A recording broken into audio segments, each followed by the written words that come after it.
Good afternoon, Robert Scribbler with the OBX Wave Report, filming south and east from Jeanette's Pier at some choppy and sloppy stuff.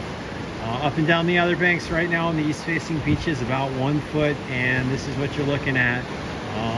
Just very choppy. We've got a swell coming in, starting to come in from the north, and so with the wind texture and a secondary swell coming in from the east-northeast, it's all pretty confused right now, and very small, in the range of about 1 foot. Nonetheless, if you're nuts like me, you can still get out there and maybe find something, but it's challenging. You're gonna need shallow water, a good sandbar, and a lot of patience. But nonetheless, looking at some small waves in the picture for the future.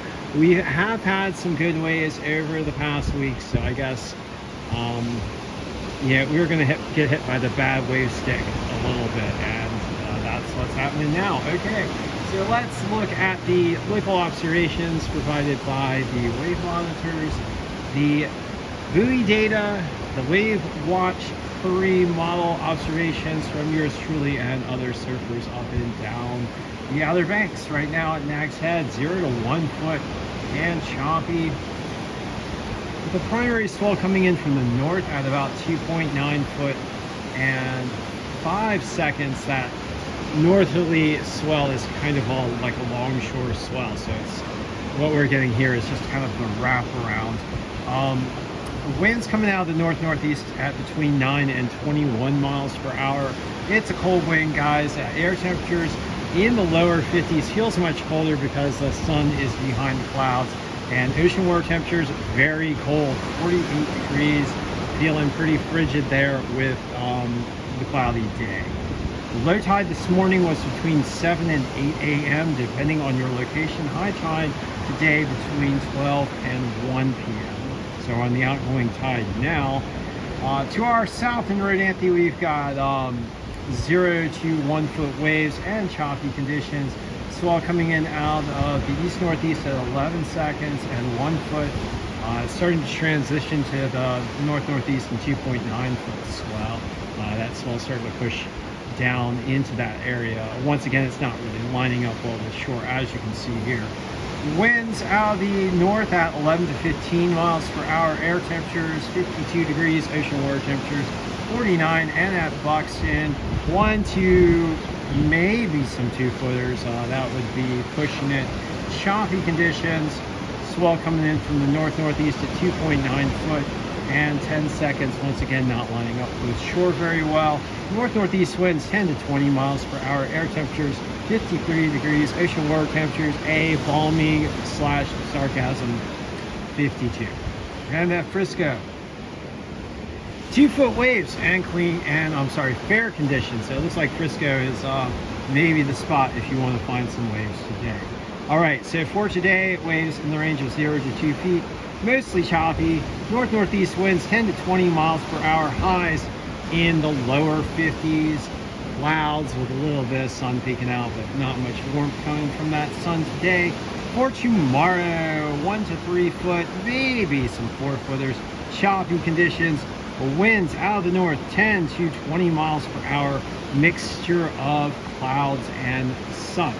And for Sunday, 1 to 3 foot, looking kind of clean on Sunday. Could be small and clean, might be worthwhile, worth checking out. West-southwest winds 9 to 13 miles per hour. Highs in the upper 40s, so very cold, and feeling very cold with the temperatures in the 40s, and ocean water temperatures also in the 40s, and also with those cloudy conditions on Sunday. And on Monday, the waves about 1 foot and choppy conditions, maybe a 2-footer around. North-northeast winds 10 to 20 miles per hour. Highs in the upper 40s to around 50. Mixture of clouds and sun. And on Tuesday, 1 to 3 foot waves, choppy conditions, north-northeast winds 10 to 20 miles per hour. Clouds and sun. Highs in the lower 50s. All right, folks, so unfortunately, nothing amazing in the wave picture for the next 5 days. Looks like Sunday might be our best bet for good surf, but we will keep an eye out for you guys. And also, for this wave report, I'm going to give you guys a little bit of a sneak peek at what we might be looking at for this summer. So as we conclude the wave report, I'm just going to provide a brief discussion here. What is going on with the global synoptic weather patterns? Synoptic means longer range weather patterns. So right now, what we are seeing in the Pacific Ocean is the transition from El Nino, which has been dominant for much of the past 6 to 8 months, to an El Nino neutral condition. And what we're looking at is possible La Nina by June, July, and August for the summertime. And you might be asking me, what the hell does that mean? Or what does that have to do with the Outer Banks? Doesn't El Nino just happen in the Pacific Ocean? Well, what happens in the Pacific doesn't stay in the Pacific, and the way the Pacific climate reacts to El Nino and La Nina can affect hurricanes in the North Atlantic. And so what tends to happen is that when you have a La Nina in the Pacific Ocean, you have less wind shear over the North Atlantic in the upper atmosphere. And what that means is that storms tend to develop more readily. And since we have been having much warmer than normal North Atlantic Ocean temperatures over most of the North Atlantic Ocean, that means that this coming summer we might see a lot of hurricanes. So just a little thing to think about as we get out of winter and into spring and into hurricane season. Something to watch out for.